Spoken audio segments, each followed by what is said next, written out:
5절 말씀 보십시다. 악인을 의롭다 하고 의인을 악하다 하는 이 두 사람은 다 여호와께 미움을 받느니라.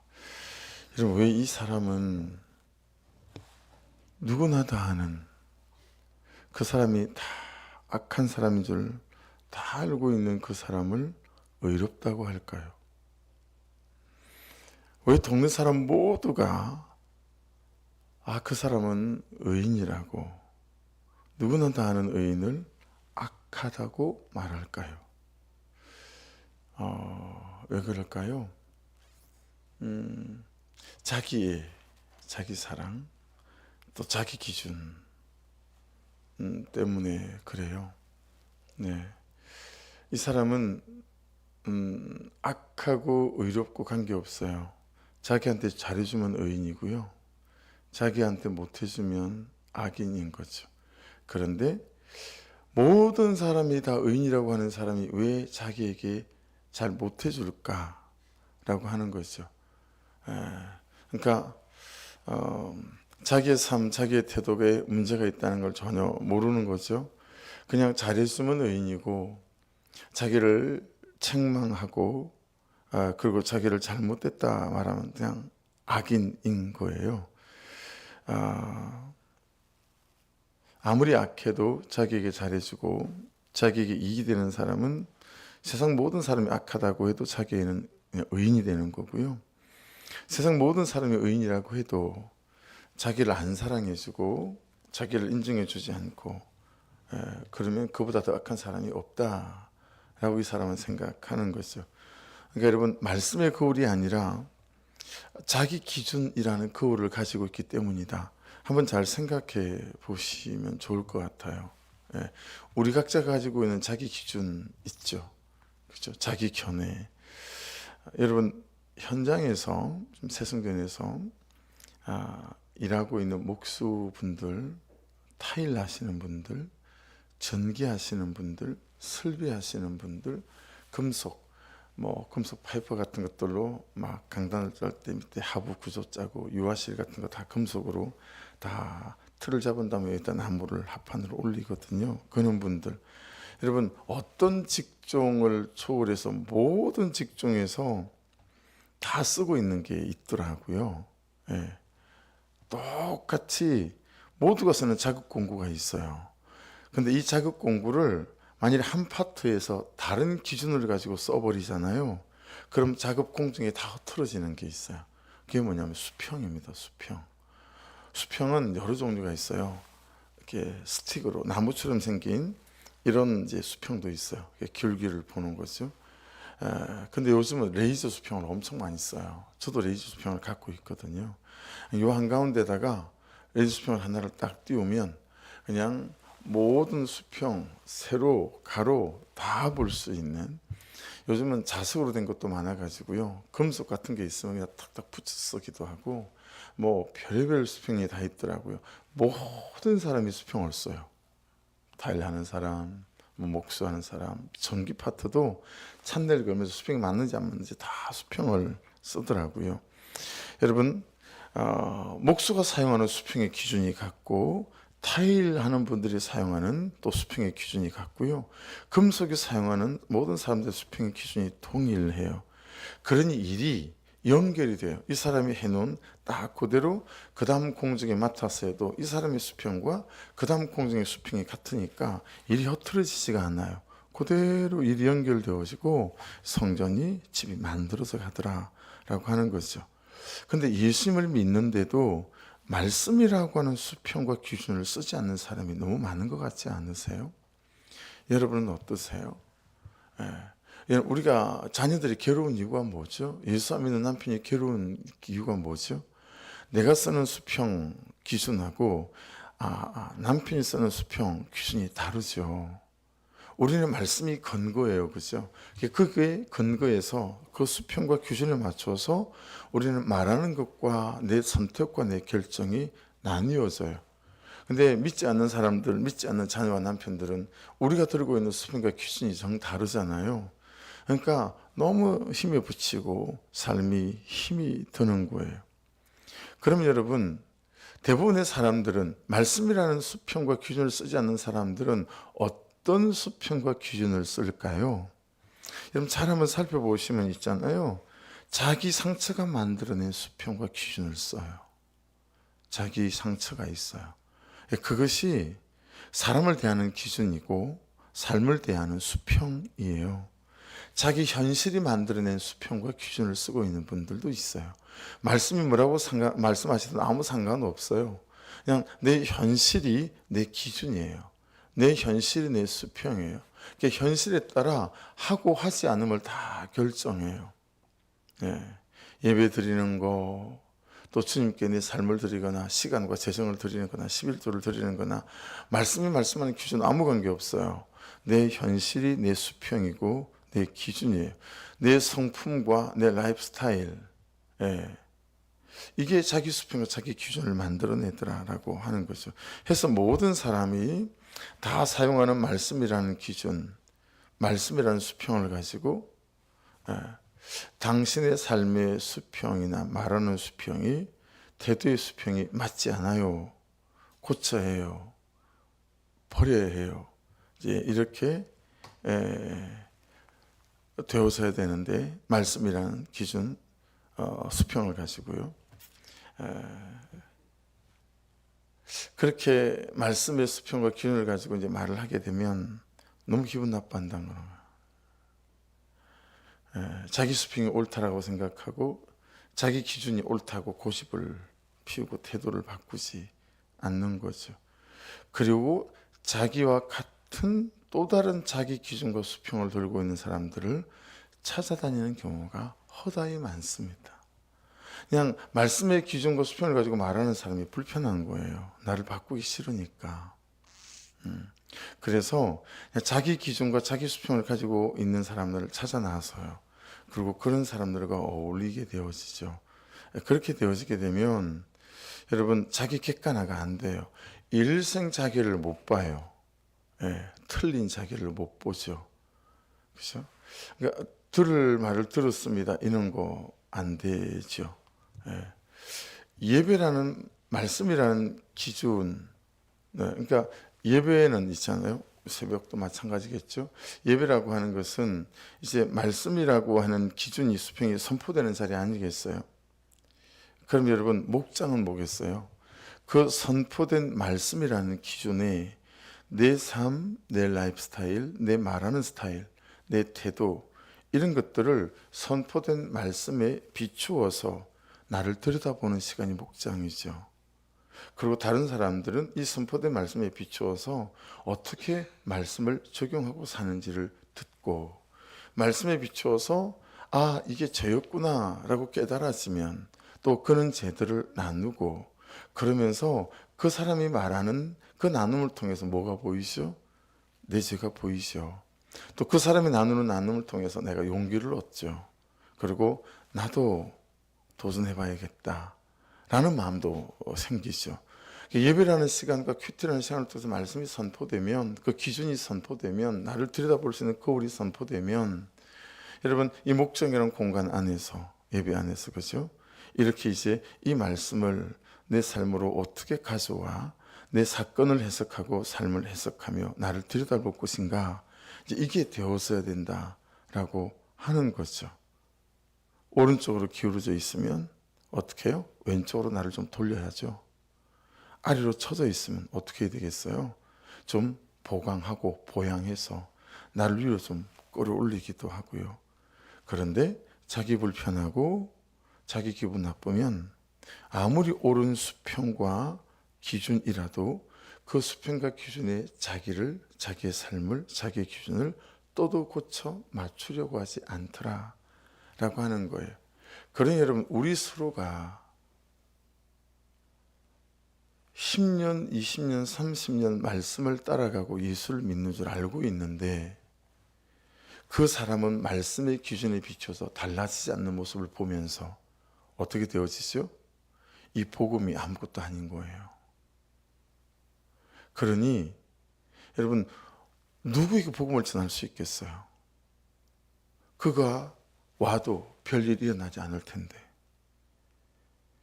우리 안에 있는 가장 강력한 확신은 뭐여야 되죠? 교회 오면, 말씀을 들으면, 큐티하면 사람이 변한다, 고쳐진다, 나음을 입는다. 이 확신이 태산보다 커야 되지 않겠어요? 근데 우리가 말씀이라는 기준, 그 수평의 나를 맞추려는 시도 도전을 하지 않으니 내가 변하지 않고 내 옆에 같이 신앙생활하는 모든 사람들이 변하지 않아요. 그러니 뭐하러 굳이 여기를 데려오겠냐고요. 아무런 일이 일어나지 않는데. 이게 이제 여러분 너무 큰 차이를 만들어낸다라고 하는 거죠. 그래서 목장은 있잖아요. 그렇게 말씀을 가지고 내 삶을 수술하는 수술장이고, 의사들은 수술장 이렇게 부르대요. 그리고 응급실이다 라고 할 수 있겠죠. 그러니 여러분 얼마나 아프겠어요. 두렵겠어요. 네, 그렇죠?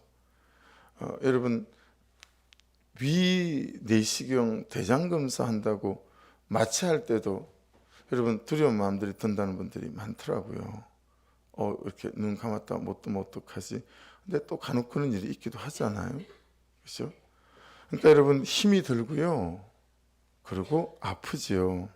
하지만 이런 수술과 이런 처방이 없는 목장, 이 목장이라고 할 수 있겠어요? 공감은 잘 유념해서 들으셔야 합니다. 공감은 말씀이라는 기준을 가지고 그의 뼈를 맞추기 전 단계, 암을 드러내기 위한 과정 속에 포함되어 있는 거예요. 공감이 사람을 위로하지만 공감으로 끝나면 그 사람의 존재나 아픈 삶을 절대 고치지 못합니다. 말씀의 기준과 수평을 가지고 자, 우리 한번 이 기준에 맞춰 보십시다. 어떠세요? 충분히 그의 삶의 현실과 아픔을 공감해야 되겠으나, 그리고 그 공감이 위로가 끝난 다음에는 뭐 해야 되죠? 말씀이라는 수평과 기준에 맞추어서 우리 그럼 한번 여기에 맞춰 보십시다. 어떠세요, 집사님? 저는 이래요. 저는 적어도 이 부분만큼은 참 못 미치는 것 같아요. 이렇게 서로가 이 말씀이라는 수평과 기준의 나를 비춰보는 거죠. 여러분, 근데 이게 안 되는 거예요. 우리가 너무너무 싫은 소리 듣기 싫어하니까요. 말씀이 말씀해도 싫은 소리는 듣기 싫어요. 나를 고치라. 네가 뭔데 감히 내게 고치라 말하라. 말은 하지 않지만 속으로는 그런 생각을 한다라는 거죠. 너나 잘하세요. 이런 중심이 내게 있는 거예요. 왜냐하면 우리는 전부 다 옳고 그름의 자기 판단과 기준으로 다른 사람을 맨날 판단하면서 살고 그 사람에 대한 선입견을 다 갖고 있기 때문이다 라고 할 수 있지 않겠어요? 여러분, 가장 고질적인 질병이 하나 있는 거 아시죠? 그게 뭔지 아세요? 우리를 아내다움으로 단 한 걸음도 나아가지 못하게 만드는 암적인 질병, 그게 판단받으려 하지 않는 자기애입니다.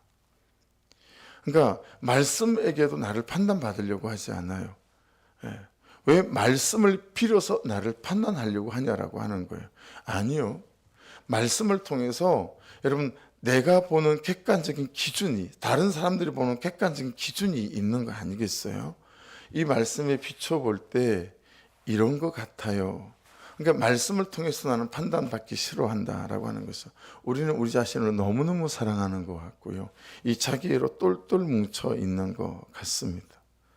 여러분, 말씀에게 판단 만든 그런 좋은 그리스도인이 될 수 있기를 주의 이름으로 축복합니다. 말씀에게 판단받으려고 하는 사람이 좋은 그리스도인이에요. 그 말씀의 수평과 기준에 나를 맞추는 사람인 거죠. 아내로서 나는 내 자리와 역할이 합당한가? 그리스도인으로서 나는 내 자리와 내 역할이 합당한가? 나는 목사다운가? 뭐 이런 거죠. 그렇죠? 당장은 통하고 편할지 모르지만 내 삶을 더 악하게 만드는 것은 여러분 뭔지 아세요? 말씀을 이용하는 거예요.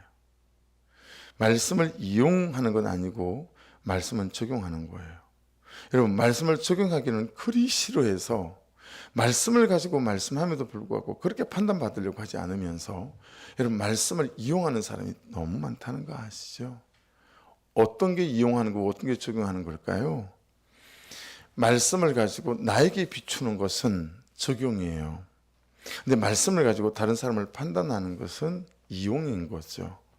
그래서 여러분 목장을 나누면서 목자가 처방하는 것은 이용하는 게 아니잖아요. 그렇죠? 나를 객관화시켜 나를 보며 참 집사님이 이러신 것 같아요. 그렇죠? 그러면 그 처방을 들고 내게 적용해야 되지 않겠어요? 근데 꼭 말씀도 내게 좋은 것들만 골라내요. 큐티도 그런 것들만 골라내죠. 그래서 그 말씀을 내게 적용하지 않고 그 말씀을 가지고 다른 사람에게 적용시키면서 그를 바꾸래요. 나에게 맞도록. 당신이 달라져야 된대. 나에게 맞도록. 이건 적용이 아니라 이용이에요. 이건 악함 중에 악함이에요. 여러분 그 사람이 언제 달라질 수 있겠어요? 절대 달라질 수 없어요. 여러분 말씀을 가지고 여러분 이렇게 넌 달라져야 해 라고 남편과 아내에게 들이미지 마시고요. 처방받는 말씀을 통해서 나에게 적용하는 은혜가 있기를 주의 이름으로 축복합니다. 말씀을 이용하는 것은 편할지는 모르지만 그죠? 하나도 달라지지 않습니다. 말씀을 이용하는 것은 내 편하자고 내 살자고 하는 일이라 영혼을 못 살리죠. 남편 못 살리고요. 아내 못 살리고 가정 못 살립니다. 하지만 말씀을 적용하면 어떻게 되죠? 내가 죽어요. 내가 낮아져요. 내가 십자가 지는 적용을 하게 되어지죠. 그러면 들을 말을 들었습니다가 되어집니다. 말씀을 나에게 적용하는 일이라 당장 지금은 불편하고 힘이 들지 모르지만 나와 사는 사람을 살려내고요. 바꿔놓는 일이기에 결국에는 영혼을 살리고 어떻게 돼요? 가정을 전체를 살릴 수 있는, 그래서 내 행복이 되어지는 이런 역사가 나타나죠. 그를 바꾸면 내가 행복해질 것 같으나 천만에요.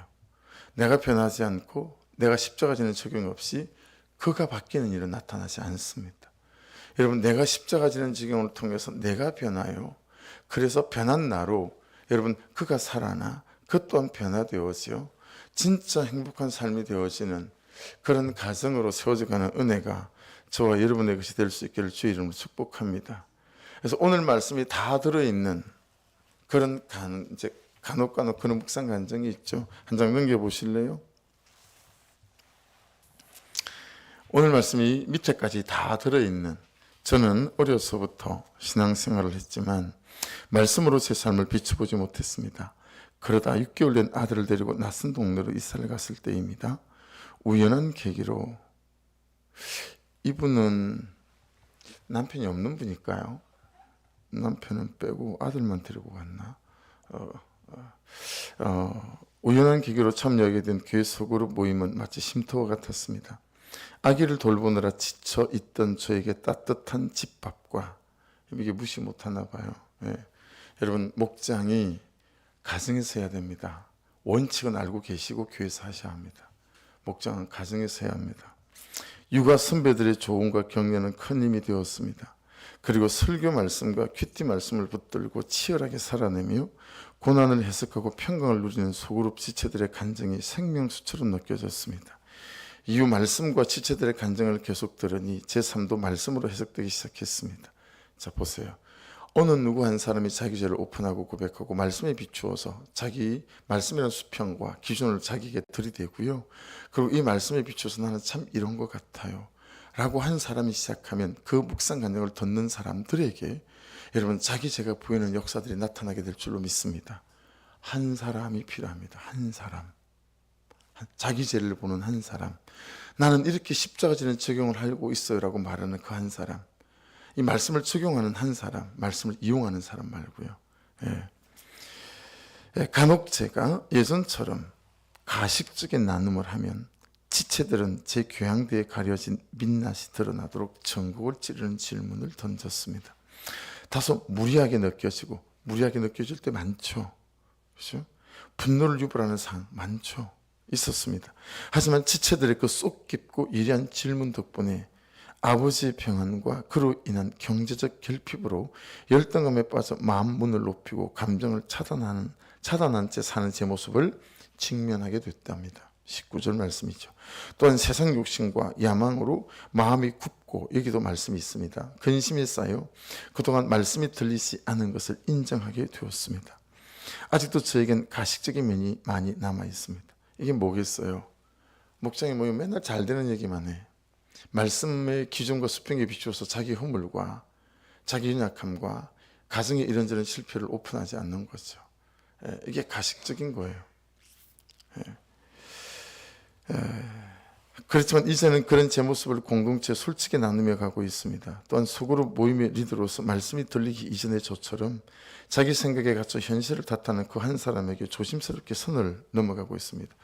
참 이 말이 여러분 깨닫는 바가 있죠. 조심스럽게 선을 넘어가야 합니다. 그런데 목원들은 그리 하지 마십시오. 그 몫은 목자가 합니다. 목원이 목원을 처박으려고 하는 일체 시도를 포기하십시오. 훈련받지 않은 상태에서 여러분 목자 역할을 감당하려고 하지 마십시오. 예목반을 거치고, 그리고 사람들을 어떻게 다루어야 하고 영혼을 어떻게 살펴야 하는지, 그래서 절대 목장에서 나이로 누르지 마십시오. 사회적 경력으로 누르지 마십시오. 교회에 정한 일정한 양육과 훈련 체계를 거친 뒤에 목자가 되시면 그때 여러분 처방하시고 그러시면 됩니다.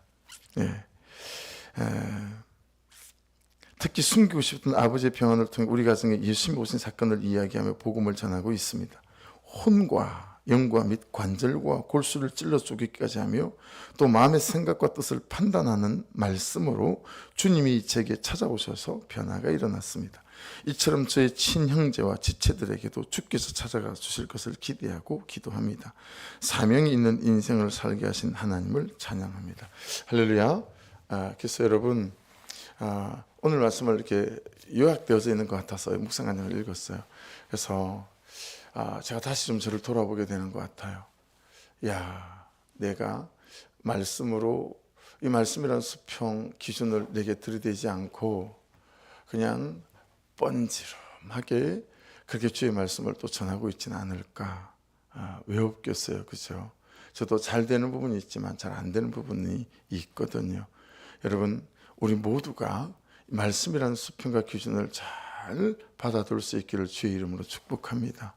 그리고 목장에서 여러분 그 들은 말씀을 가지고 나를 비춰보면서 야, 참 말씀이라는 그거를 수평을 들이댔더니 내가 이렇게 기울어져 있고요. 또 이런 모습이 있는 거 있죠.